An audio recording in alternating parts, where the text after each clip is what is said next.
ሰላም ጤና ይስጥልኝ የህዊኔት ቻናል ተከታታዮች እንደምን አላችሁ? ሁላችሁም ባላችሁበት ሰላማችሁ ይብዛ እያልን ዛሬ ለዘንድሮ ኤግዚት ኤግዛም ተፈታኞች ጠቃሚና ወሳኝ የሆነ ቪዲዮ ይዘን መጥተናል። እንግዲህ ኤግዚት ኤግዛም ከሰኔ 2 ጀምሮ የተለያየ ዩኒቨርሲቲ እንደሚሰጥ ይታወቃል። ስለዚህ አሁን የማስታወስ ስራ እንሰራለን ማለት ነው። ምክንያቱም አንዳንድ ጥቃቅን የሆኑ ነገሮች ነገር ግን በጣም ወሳኝ የሆኑ ነገሮችን በመርሳት ውጤታችን ላይ ተጽዕኖ እንዳንፈጥር ልናስታውሳችሁ መጥተናል ማለት ነው። ውድ የቻናላችን ተከታታዮች የዘንድሮ ኤግዚት ተፈታኝ ተማሪዎች በሙሉ እንኳን ደስ አላችሁ፣ እንኳን ለዚህ ያበቃችሁ እያልን ታዲያ ስንት አመት ለፍታችሁ ጥራችሁ እዚህ የደረሳችሁ ተማሪዎች በጥቃቅን ስህተቶች ውጤታችሁ ተበላሽቶ ለሌላ ሳይኮሎጂካል ክራይሲስ እንዳትዳረጉ ወሳኝ የሆኑ ትሪኮች እና ቲፖች አዘጋጅተናል። እነኚህን ቲፖች እስከ መጨረሻ ከተከታተላችሁ የሆነ ነገር እንደሚጠቅማችሁ ጥርጥር የለኝም ማለት ነው። እንግዲህ አሁን የምታደርጉትን ነገር አድርጋችሁ በደንብ የተዘጋጃችሁም በከፊል የተዘጋጃችሁም ያልተዘጋጃችሁም ለኤግዚት ኤግዛም ለመቀመጥ ራሳችሁን እያዘጋጃችሁ ያላችሁ ተማሪዎች ኤግዚት ኤግዛም ላይ ስትቀመጡ ምንድነው ማድረግ ያለባችሁ የሚለውን ነገር ነው የምናየው ማለት ነው። እንግዲህ ኤግዚት ኤግዛም ላይ ስንቀመጥ ሶስት አይነት ዝግጅት ማድረግ ያስፈልገናል ወደ ኤግዚት ኤግዛም ከመግባታችን በፊት ማለት ነው። የመጀመሪያው ሳይኮሎጂካል ዝግጅት የምንለው ነው፣ ሳይኮሎጂካል ፕሪፓሬሽን የምንለው ነው። ሁለተኛው ደግሞ ማቴሪያል ፕሪፓሬሽን የምንለው አለ። አንዳንድ ቁሳቁሶች የግድ ለፈተና አስፈላጊ የሆኑ ማስተዋልና ማዘጋጀት ያለብን ነገሮች ይኖራሉ ማለት ነው። በሶስተኛው ዝግጅታችን ኢሞሽናል ኢንተለጀንሳችንን የምናዘጋጅበት ዝግጅት ነው ማለት ነው። ኢሞሽናል ኢንተለጀንስ በቀላል የሚመጣ ባይሆንም ነገር ግን በደንብ በፈተና ላይ አሁን ከዚህ ቀን ጀምረን ራሳችንን የምናዘጋጅበት ኢሞሽናል ኢንተለጀንሳችን ወሳኝ እንዲሆን የምንዘጋጅበት ጊዜ ነው ማለት ነው። እንግዲህ ወደ መጀመሪያው ስንመጣ ሳይኮሎጂካል ኢንተለጀንስ ወይም ሳይኮሎጂካል ፕሪፓሬሽን ስንል አሁን ወደድንም ጠላንም የቀረን ጊዜ የለም። አሁን ፈተና ላይ የምንቀመጥበት ጊዜ ነው ያለው። ስለዚህ በተለያየ ጊዜ ለማንበብ ሞክረናል፣ ጥረት አድርገናል፣ ብዙ ሌሊቶችን እንቅልፋተን አንብበናል፣ ብዙ ጥያቄዎችን አገላብጠናል፣ ብዙ ሞክ ኤግዛም ተፈትነናል፣ ብዙ ሞዴል ኤግዛሞችን በተለያየ ሁኔታ አይተናል። ስለዚህ የምንችለውን አድርገናል ማለት ነው። ሳይኮሎጂካሊ አሁን አላነበብኩም በተለያየ ምክንያት እዚህ ጋር ይቀረኛል ብለን የምንርበተበት ጊዜ አይደለም ማለት ነው። የምንችለውን ነገር አድርገናል። ስለዚህ አሁን ብቁ ነን ብለን ራሳችንን የምናሳምንበት ጊዜ ላይ ነው ያለነው ማለት ነው። ምክንያቱም ሰዎች ፈተና ላይ የሚወድቁት ስለማይችሉ ሳይሆን የሚችሉትንም ሚስ ስለሚያደርጉ ወይም የሚችሉትንም ስለሚያጡ ነው ይባላል። ስለዚህ የምንችለውን የምናጣው ትልቁ ነገር ሳይኮሎጂካል ኢንተለጀንሳችንና ኢሞሽናል ኢንተለጀንሳችን ጥሩ ሳይሆን ሲቀር ነው ማለት ነው። ስለዚህ የምናነበውን ነገር አንብበናል፣ አውቀናል፣ ብቁ ነን ብለን ነው መቀመጥ ያለብን። ብቁ ናችሁ ተብሎ ነው አሁን ኤግዚት ኤግዛም ላይ ቁጭ ያልነው። ስለዚህ ብቁ ነን ብለን ማሰብ አለብን ማለት ነው። እኛ ራሱ አንተ እችላለሁ ካልክ ትችላለህ፣ አልችልም ካልክ ደግሞ አትችልም እንዳልነው ነው ባለፈው ቪዲዮ ላይ ስንሰራ ማለት ነው። ስለዚህ አሁን ብቁ ነኝ፣ አንብቤያለሁ፣ ብዙ ነገር እንዳስሻለሁ። ስለዚህ ኤግዚት ኤግዛም ለመፈተን ብቁ ነኝ አልፋለሁም ብለን ራሳችንን ልናሳምን ያስፈልጋል ማለት ነው። ይሄ ወሳኝ ነው። ሳይኮሎጂካሊ በዚህ መልኩ ራሳችንን ማዘጋጀት አለብን ማለት ነው። አሁን ማንኛውም ፈተና እንኳን የአገር አቀፍ ፈተና 17 ወይም 18 ዓመት ለፍተን የመጨረሻ ዲግሪያችንን የምናገኝበት ፈተና ይቅርና ክላስ ውስጥ እንኳን ኪዩዝ አለ ስንባል ምን ያህል እንደምንደነግጥ ምን ያህል እንደምንርበተበት ይታወቃል። ያ ደግሞ ዋጋ ነው የሚያስከፍለን እንጂ ምንም አይነት ውጤታችን ላይ ተጨማሪ ነገር አያስገኝልንም። ስለዚህ ምን ማድረግ አለብን? ብቁ ነን፣ ዝግጁ ነን፣ በቃ ብዙ ነገር አንብቤያለሁ፣ ይሄንን ፈተና አልፋለሁ ብለን ለራሳችን ልንነግረው ያስፈልጋል ማለት ነው። ታዲያ ይሄንን ካደረግን በኋላ ግን ወደ ፈተና መፈተኛ ክፍል ለመግባት ደግሞ ወሳኝ የሆኑ ነገሮችና ክፍል ውስጥ ከገባንም በኋላ ወሳኝ የሆኑ ነገር ግን እኛ የማናስተውላቸው ነገሮች አሉ። ለምሳሌ መታወቂያ ወይም ደግሞ አይዲ ካርድ ካልያዝን ወደ ፈተና ሩም አያስገቡንም። ምናልባት ፈተናውን ለምንፈተነው ከሆነ ሩቅ ቦታ በትራንስፖርት ከፍለን መተን ሊሆን ይችላል፣ ከርቀት ማለት ነው። ስለዚህ ከርቀት መተን ያንን ፈተና እንዳንፈተን የሚያግደን ነገር አንድ አለ።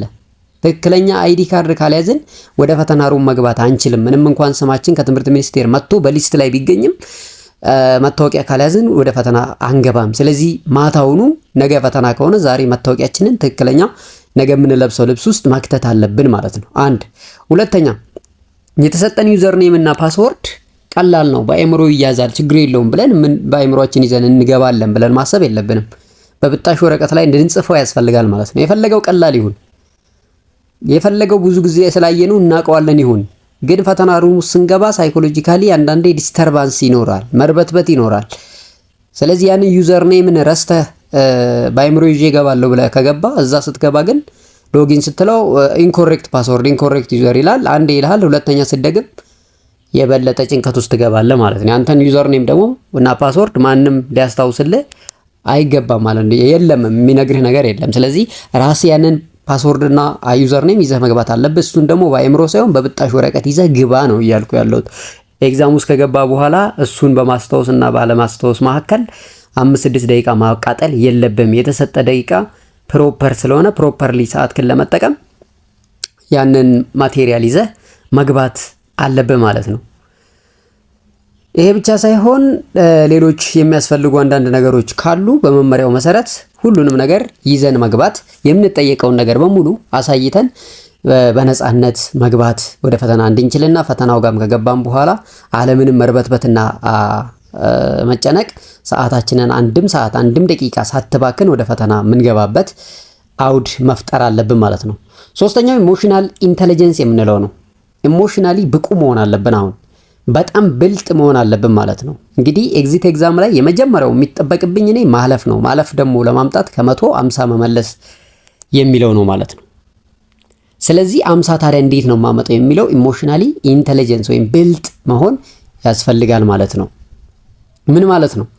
የተሰጠኝ 100 ጥያቄ ይሆን ይችላል። 50 ጥያቄ ነው እኔ መመለስ የሚጠበቅብኝ። ዲግሪ መቀበል ነው። አሁን 50 የሚያመጣው 90 የሚያመጣው ሁለቱም ዲግሪ አግኝተዋል ነው። 50 ያመጣውም 50 ያመጣውና 49 ያመጣው ልጅ ግን በጣም ይለያያሉ። 50 ያመጣው ዲግሪ ይዞ ስራ ሲፈልግ 49 ያመጣው ለአንድ ነጥብ ብሎ ግን ዲግሪውን ሳያገኝ ሰፈር ውስጥ ይንከራተታል ማለት ነው። ስለዚህ ይሄን እንዳይመጣ 50 ማምጣት የሚለው ላይ የመጀመሪያ ትኩረት ፎከስ ማድረግ ያስፈልገኛል ማለት ነው። አሁን ፈተና ውስጥ ገብቻለሁ። የተሰጠኝ 100 ጥያቄ ነው። ስለዚህ ከ100 ጥያቄ 50 መመለስ አለብኝ ማለት ነው።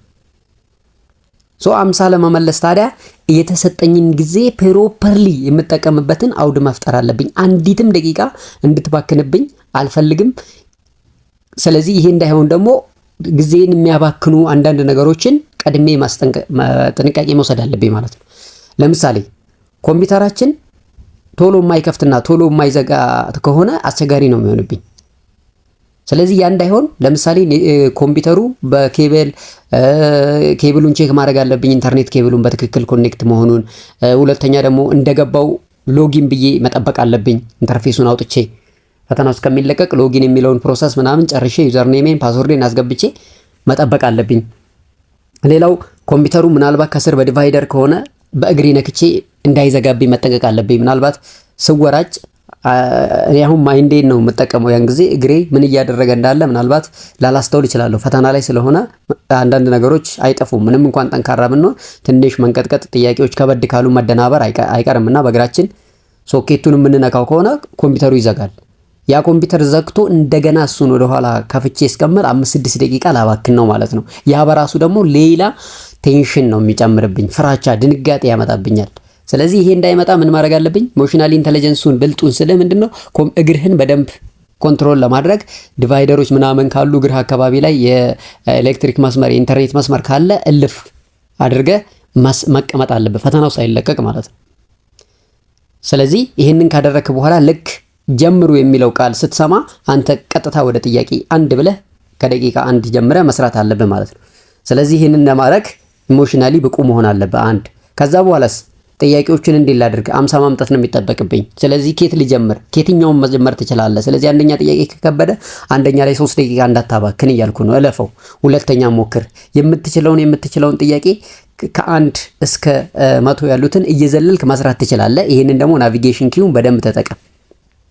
ናቪጌሽን ኪ እንዴት ተጠቀማለሁ? በተለያየ ሞክ ኤግዛም አማካኝነት ለማየት ሞክራችኋል። ካልሆነም ግን እዚህ ቻናል ላይ በኦሮምኛ የሰራሁት ቪዲዮ አለ። እሱ ወደ ኋላ ተመልሳችሁ ኤግዚት ኤግዛም ላይ ምን ማድረግ አለብን የሚለውን በምሳሌ ያሳየሁት ነገር ስላለ እሱን ቼክ ለማድረግ ትሞክራላችሁ። ስለዚህ ናቪጌሽን ኪ መጠቀሙ በጣም ወሳኝ ነው። አንደኛ ጥያቄ ከከበደ፣ ሁለተኛም ጥያቄ ከከበደ ሶስተኛ ጥያቄ ላይ መጀመር ትችላለህ። እሱም ከከበደ ከ10ኛም መጀመር ትችላለህ።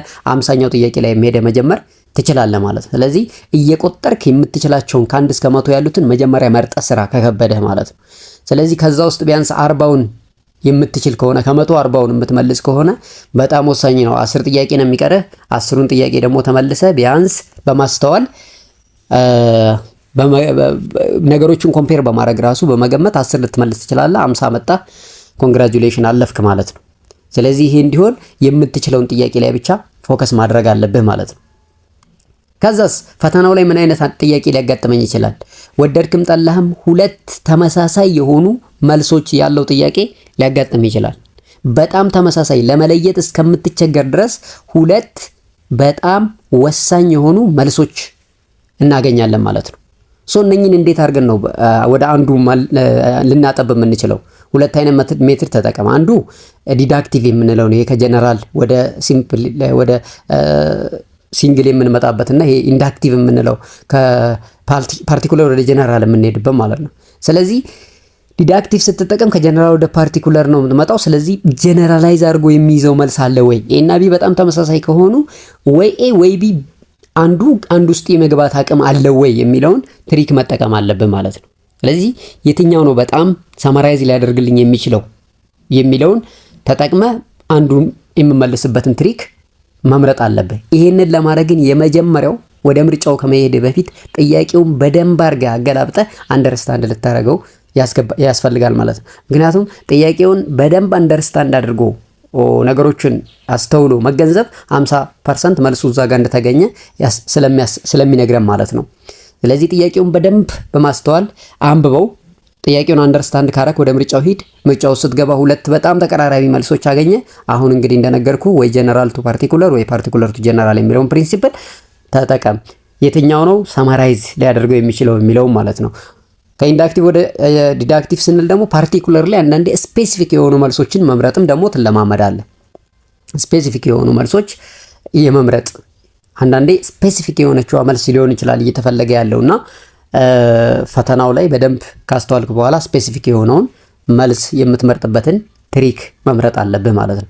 ስለዚህ ይሄንን አድርገህ 50 ከመለስክ ማንም ዲግሪ ሊከለክል አይችልም። ከማንም እኩል ከ90 ከ80 ከ70 ከመጣው እኩል መተንፈስ ትችላለህ ማለት ነው። ስለዚህ ወደ ቻናላችን ተከታታዮች ፈተና ላይ እነኚህን 3 ትሪኮች በአግባቡ በመጠቀም ሁላችሁም በአንድም በሌላም የለፋችሁ ተማሪዎች አልፋችሁ ዲግሪያችሁን አግኝታችሁ ከተለያየ ሳይኮሎጂካል ትራውማ እንድትተርፉ ምኞቴም ጸሎቴም ጭምር ነው ማለት ነው። ምክንያቱም አንድ ተማሪ 10 ምናምን ዓመት ሙሉ ለፍቶ ሲወጣ ቤተሰቡ ዲግሪውን ይዞ እንዲወጣ ይፈልጋል። እሱም ራሱ ሜንታል ሳቲስፋክሽን የሚያገኘው ተመርቅ ያለው ፉሊ ለማለት ኤግዚት ኤግዛም ካለፈ ብቻ ነው። አለዛ ተመርቅ ያለው ነገር ግን ኤግዚት ኤግዛም ገና ይቀረኛል ካልን ለኛም ሆነ ለቤተሰባችን ያን ያህል አመርቂ ወይም ደግሞ መልካም ዜና አይደለም። በዛም የባሰ ደግሞ የመጀመሪያ ጊዜ አንዴ ከወደቅን ሁለተኛውን ለመፈተን ሌላ ጊዜ ስለምንጠብቅ በዛ ጊዜ ውስጥ የሚያልፍብን ብትር ወይም ደግሞ ሳይኮሎጂካል ክራይሲስ የዋዛ አይደለምና ብዙ ወንድሞቻችን በዚህ ችግር እየተሰቃዩ ስላሉ ሁላችሁም ይህንን ፈተና የምትፈተኑ ተማሪዎች በአጽንኦት ነገሮችን በመመልከት ቢያንስ 50 ነው የሚጠበቅብኝ 50 ከመቶ እንዴት መልሼ ማለፍ አለብኝ የሚለውን ብልጥ በተሞላበት ፈተናችሁን ተፈትናችሁ ማለፍ እንዳለባችሁና የራሳችሁን ጥረት እስከ መጨረሻው እንደምታደርጉ ከዚሁ ኮዱ ላሳስባችሁ እወዳለሁ። ነገር ግን ፈተናውን ስትፈተኑ አሁንም ይህን ሁሉ ትሪክ አድርጋችሁ ፈተናውን በአግባቡ ሴንድ አድርጋችሁ ማትልኩት ሰሚት ማትሉ ከሆነ አስቸጋሪ ሊሆን ስለሚችል እሱንም በደንብ በጥንቃቄ ቢያንስ 3-4 ወይም 5 ደቂቃ ሲቀራችሁ ከዛ በላይ በቃ ብዙ ጊዜ ባትወስዱና ሴንት ብትሉ በጣም አሪፍ ነው። ለምን ምናልባት እንደነገርኳችሁ ድንገት ኮምፒውተራችሁ ወይ መብራት የሆነ ነገር ቢሆንባችሁ አስቸጋሪ ነገር ሊገጥማችሁ ይችላል። ምናልባት ካልተላከ እንዳልተፈተናችሁ ሊቆጠር ስለሚችል ሴንድ ወይም ሰሚት ሳትሉ ጊዜ እንዳያልቅባችሁም ጥንቃቄ ማድረግ እንዳለባችሁ ነግራችኋለሁ። ያ ብቻ ሳይሆን ቅድም ናቪጌሽን ኪ ተጠቀሙ ያልኳችሁ ወሳኝ ስለሆነ ነው። አንዳንዴ ተማሪዎች ኔክስት እያሉ 100 ላይ ከደረሱ በኋላ 100ኛው ጥያቄ ላይ ፊኒሽ አቴምፕት ነው የሚለው። እነሱ ማይንዳቸው ኔክስት የሚለውን ስለሆነ የሚያውቀው ኔክስት ያሉ መስሏቸው 100 ላይ ደርሰው ሰሚት ሊሉ ይችላሉ። 10 ወይም 20 ጥያቄ ሰርተው ማለት ነው። ይሄም አንዱ አስቸጋሪ ክራይሲስ ስለሆነ ኔክስት እያልን እስከ 100 ከመሄድ ይልቅ ናቪጌሽን ኪውን በደንብ መጠቀም አስፈላጊ ነው። ወደኋላ ተመለሳችሁ በኦሮምኛ የተሰራውን ቪዲዮ በደንብ ይዩት። ያ ብቻ ሳይሆን ጥያቄ እየሰራችሁ እያላችሁ መጀመሪያ የመረጣችሁትን መልስ ለመቀየር ስትፈልጉ ክሊር አንሰር የሚል አለ። ክሊር አንሰር የሚለውን ካልነካችሁ ከኤ ወደ ዲ ሊቀይርላችሁ ይችላል። እናንተ መጀመሪያ ኤን የሞላችሁ ከዛ ደግሞ ዲ ላይ ያለውን ዲ ስትሉ ኤን አጥፍቶ ዲ ይላል። ነገር ግን ኮምፒውተሩ የሚመዘግበው መጀመሪያ የሰጣችሁትን ስለሆነ ክሊር ማይ አንሰር ብላችሁ ነው መልስ መቀየር ያለባችሁ። እሱንም በደንብ በፕራክቲካል የሰራሁት ቪዲዮ ስላለ በኦሮምኛ ወደ ኋላ ተመልሳችሁ ለማየት ሞክሩ። ቢያንስ ኦሮምኛው ባይገባችሁ ድርጊቱ ይገባችኋል። አሁን የነገርኳችሁና ክሊር ማይ ሶሉሽን ሲል የመጀመሪያውን መልስ አጥፋልኝና አዲስ የምሰጥህ መልስ ያዝ የሚል መልእክት ለኮምፒውተራችሁ እየነገራችሁ ስለሆነ እሱን ሲስተም በደንብ በማስተዋል እንድታደርጉት በአክብሮት ለምናችኋለሁ። ምክንያቱም ማንኛውም ተማሪ ለፍቶ ደክሞ እንዲወድቅ ስለማንፈልግ ማለት ነው። እንደዚህ አድርጋችሁ መጨረሻ ላይ ያልፋችሁ እንደምንገናኝና በኮመንት ሴክሽን ደስታችሁን እንደምታጋሩኝ አልጠራጠርም። ለሁላችሁም መልካም ፈተና ብያለሁ። መልካም እድል